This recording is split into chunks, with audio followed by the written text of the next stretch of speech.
Anak! Anak! Sa lumayo ka kay Ate Lani. Takot naman niya, kaya ganyan siya.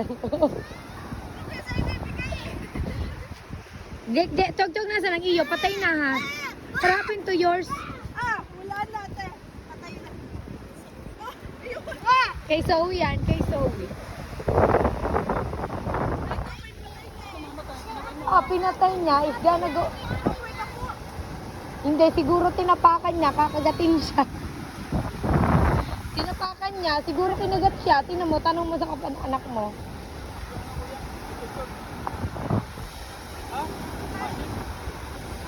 No.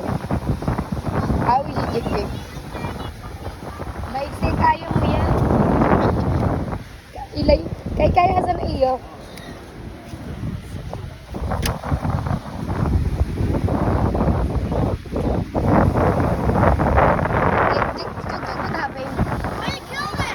Bakit hinawakan mo? Nakagat ka, no? Nakagat ka ba? Ay!